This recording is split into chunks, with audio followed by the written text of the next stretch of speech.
We're going to take a look at a man blitz concept that you'll find out of the 46 bear odd out of the Jets playbook. And the name of the play is called 46 Mid Blitz.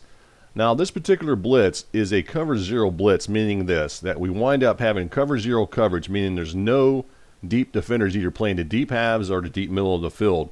And anytime you run this type of blitz concept, you run the risk of being beat deep bad, or possibly even on a quick short passing play if the quarterback was able to find a receiver open on a quick pass, and then that receiver is able to break the tackle. Since there's no defenders playing the deep areas, if that receiver has any type of speed, there's an opportunity for him to go ahead and have a big play. So just keep that in mind.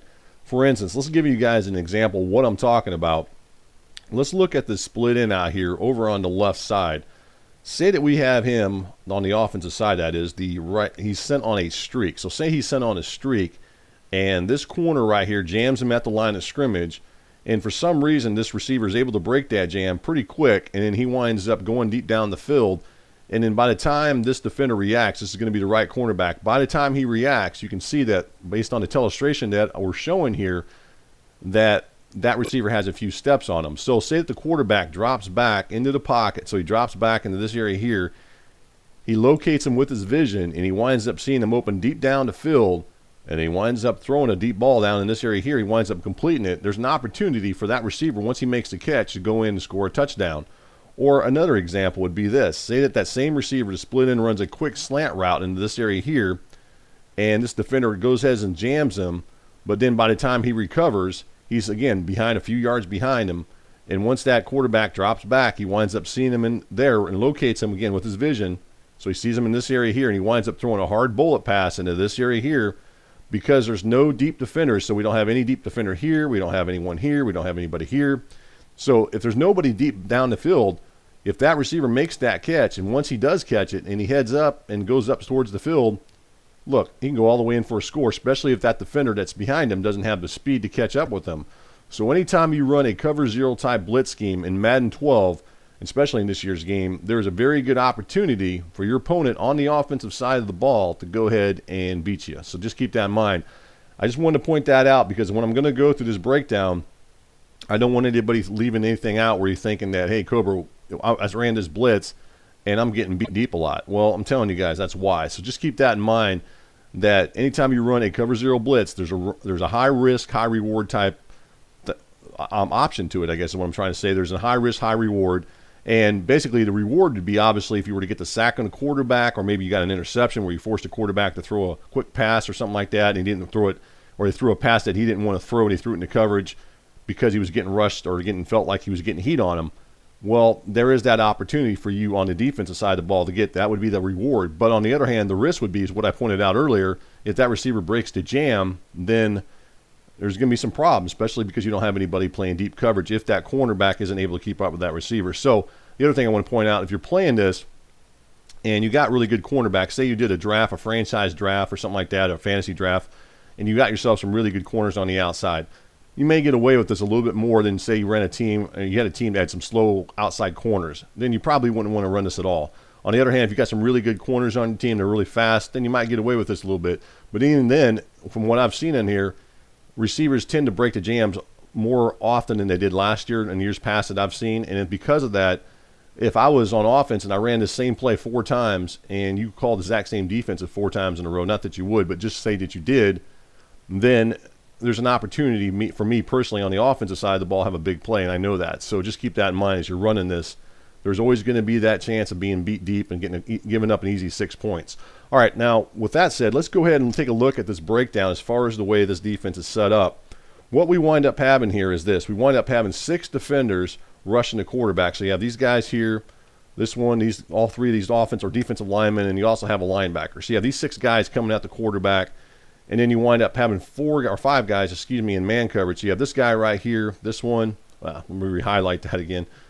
Kind of got messed up. There's a man coverage there, man coverage there, man coverage there, man coverage there, and there. So you got all 5 of those guys in man coverage, right? 2 of those guys are in man lock coverage, and we're going to kind of go over this real briefly before we actually get into the blitz. These 2 guys here, these 2 corners, which is the right and the left cornerback, they're both in man lock coverage. Anytime you hear the word man lock, basically means this. If a receiver is set in motion, so say this receiver here, which is going to be a flanker, say he's set in motion into that area there, Let's go ahead and get the illustration there. So he's set in motion right into this area here. What's going to wind up happening is this defender right here, which is going to be this left cornerback, is actually going to follow him. So anytime the word man lock, that basically means the defenders are going to wind up following him. On the other hand, say that this free safety is in man coverage. So this guy's in man coverage, not man lock. And he's in man coverage right now on this halfback. So let's go ahead and highlight this. He's in man coverage on this halfback. Say that this halfback was set in motion into this area here and he winds up going out here. What's going to wind up happening is this halfback, or excuse me, this free safety who's in man coverage on him initially, actually going to wind up covering the fullback. And then this outside linebacker now, he's going to actually wind up covering the halfback. So they switched off. Anytime man coverage is called, and the defenders will go ahead and switch amongst each other based on how the motion is used and based on how the receivers go in motion or if they don't go in motion. So keep that in mind. Man lock basically means the receivers will be followed by the defenders, whereas in man coverage, they'll just go ahead and the defenders will switch amongst themselves based on how the receivers and which direction they wind up going in motion. So just keep that in mind. Just want to point that out to you. All right, let's go back into this blitz and talk about it since that's what we're really here for. This blitz is designed to go ahead and send some inside heat from one of these two defenders, and that's going to wind up being this guy right here, which is the strong safety, and then the middle linebacker. Now, both those guys, their blitz angles actually have them shooting through the B gaps into this area here. Here he goes there, and then we have this guy right here, which is the middle linebacker going in that B gap. So we got these two B gap defenders rushing, and one of these guys generally is going to wind up getting the pressure on the quarterback. Now, what we're going to do initially here is we're not going to make any adjustments. So if you're playing in the league and you don't feel like making any adjustments, or maybe you're playing against the computer and you're playing a little offline franchise against the computer and you're playing by yourself and you don't want to do anything to cheat, or I don't want to call it cheat, but anything to make any kind of adjustments that's going to allow you to enhance your blitz, then this is something that you might want to look at. So we're going to not do anything at all. We're just going to run it. So we wind up getting pressure coming from the middle linebacker, winds up shooting through the B gap between the right guard and right tackle. Let's go ahead and look at this in instant replay just real quick. And I did want to point out, you'll notice that we have everybody going out. That means there's not one receiver staying in the pass block, not even the fullback, the halfback, or anybody like that. And because of that, that's going to allow this blitz to work even better. So just keep that in mind. And we'll talk about pass protection here in just a little bit towards the end of the video. So this guy right here shooting through this B gap in this area here. And again, there's nobody going to block him. So he's going to wind up shooting in there. And you're going to notice that the defensive lineman, at least the weak side defensive tackle, these guys are actually going to slant into this area here. They're all slanting towards the right. So what's going to wind up happening as you look at your breakdown, or at least look at your screen as I'm breaking this down, the right tackle actually winds up blocking this guy right here, which is going to be the left end. And you get this guy right here, which is going to be the right guard. He blocks the strong side defensive tackle. And then the center, he winds up blocking this guy right here, which is the weak side defensive tackle. That's because they're all slanting in. And what happens is that creates that gap, that B gap area for this guy, which is that middle linebacker, to go ahead and shoot through and go after the quarterback. And that's what you're seeing here. Okay. Now let's go ahead and continue on with this, because I want to keep pointing this out to you as we go through this breakdown here. All right, we're going to make another adjustment here in just a second. Let's go ahead and run the same play. And what we're going to do is run the exact same blitz, obviously. And then what we're going to do here is take a look at this. All right, here we go with the setup here. You can kind of see there. What we're going to do this time is we're going to go ahead and take control of this guy right here. This is that strong side defensive tackle. You can call him a nose tackle if you want. You notice right now his blitz angle has him shooting over to that area there. So he's shooting towards this area where he's slanting towards the right guard. What we're going to do here is we're just going to make a simple adjustment here. We're just going to go ahead and re-hot route him to blitz. We're not doing anything as far as manually moving. We're just using the tools that EA Sports has given to us over the years as far as hot route adjustments on the defensive side of the ball. He is now shooting towards the center, right? Now we're not making any other adjustments. We're running the play as is outside of that one adjustment. Now this time I want you guys to go ahead and focus in on this guy right here.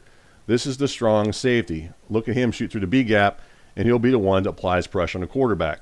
All right, so you can kind of see how this is going to work out. We're getting kind of close to the end zone. So what we're going to do here is we're going to go ahead and run a play on the offensive side of the ball, give ourselves a little bit of real estate here. So let's do that. By the way, anytime you guys are labbing, I want to kind of point that out to you. Anytime you guys are labbing, what you're going to want to do is do this. You're going to make sure that you lab in the game, a regular game mode. Don't get yourself in the habit of labbing in practice mode and expect everything to work the same, because it's not going to work. Just keep that in mind, or at least not always going to work the way you think it will. You're better off labbing in a regular game mode, such as what I'm doing here, and then go ahead and run your plays and learn your plays from this area here, because you'll find that you'll have a better you'll find that the stuff that you run in regular game mode is going to work. It's going to translate on the online play, whereas if you do something in practice mode, it may not always work the same. So I want to point that out to you guys. At any time you guys do your labbing, it's better off to do it in regular game mode. So if you got a friend or something like that and you're sitting next to you, go ahead and go into regular game mode, put one on one team, one on the other, and go ahead and do the same thing. Or if you're playing online, best thing to do is play online and find a buddy you can play online and practice online. But just keep that in mind. So let's go ahead and hop back in here. Let's go back in this 46 mid blitz. And what we're going to do here is run the same play again on the offensive side of the ball. We got everybody going out, right? What we're going to do is make one more adjustment here. And we just talked about we were able to go ahead and get that B-gap pressure coming from that strong safety. What we're going to do this time is this guy right here, right? We're going to go ahead and get some different pressure instead of having the inside pressure. We're going to look to go ahead and get pressure from our right end, who's actually in a two-point stance. So here he is. He's lined up out here, right? We're going to go ahead and get some pressure for him. So say you're playing in the league and you're looking to get some pressure from your right end. You're racking up lots of sacks coming from your linebackers and all that, but you're just like, hey, man, I'd like to get some pressure from my right end as well. So what you're going to do is you're going to take control of them. Now, if you're going to do this, keep in mind, make sure you guys read your league rules. If it says you can't take control of defenders and move them, generally in most of the leagues I've played in over the years, you're allowed to at least take control of one defender and move them. So we're going to go and take control of this guy. We're going to bring him up near the line of scrimmage. Now, if you're playing in the league, they may have a little bit of this where they say you can't move defenders up near the line of scrimmage, such as what I'm doing here. Again, make sure you read your league rules. All right, we're going to go ahead and re-hot route him to blitz. His blitz angle is now shooting straight up, which it kind of already was, but we're going to go ahead and re-hot route him the blitz, and we're just going to go ahead and move him up to the left tackle. And there's what we're doing right there as far as that setup goes. Now, what we're looking for is to go ahead and get pressure off the edge coming from our right end over here. So let's go ahead and take a look at that. And you can kind of see that we didn't get it. But a lot of times he should wind up shooting through there where we wind up getting that pressure. Let's go ahead and go into no huddle again here and take a look at this and see if we can't get that pressure coming from him. So we're going to go ahead and do this. As I said before, you still wind up getting pressure. Generally, you're going to get pressure regardless with this setup the way I'm showing it. Let's go ahead and bring him up a little bit closer there and then see if we can get that pressure. Kind of messed up on the back out there on the outside. We still get pressure coming from the other edge. But by bringing that guy up, a lot of times you should wind up getting some type of pressure coming from the end. If not, you're going to get pressure from somewhere, regardless of what you do. You can see right there that winds up coming from the. Let's go ahead and take a look at it from instant replay. Just by moving that guy up, we actually wind up getting pressure coming from the left end. Winds up coming around out there on the outside. So rather than the right end, we actually wind up getting pressure coming from the other end. So it really depends. Oh, I forgot to make one adjustment. Now I know why I didn't do that. Let's go back in here one more time. Running out of time here, so I'm going to have to really break this down real quick. All right, let's go back in here one more time. I forgot to make the one adjustment that I needed to make as I was breaking this down. Sorry about that. Let's go back in here one more time. Keep in mind, I'm doing this live too. The one thing I forgot to do was to go ahead and re-hot route this guy, which is going to be the strong side defensive tackle. And then what you got to do is, again, you go and take control of this guy here, which is the strong safety. Go ahead and bring him up after you re-hot route him to blitz and put him in that area there. Now you're looking to go ahead and get pressure from that end. Let's go ahead and take a look at it and see how we wind up getting pressure from that end. So earlier, I kind of showed you another extra setup that I had not planned on showing. If you don't hot route the strong side defensive tackle, the blitz, and you go ahead and bring that strong safety up, then there's a chance that you may wind up getting pressure from the left end. However, if you hot route the strong side defensive tackle, then you can expect to go ahead and get pressure, and you go ahead and move that strong safety up next to that left tackle. Then you can go ahead and expect to go ahead and get pressure coming from the right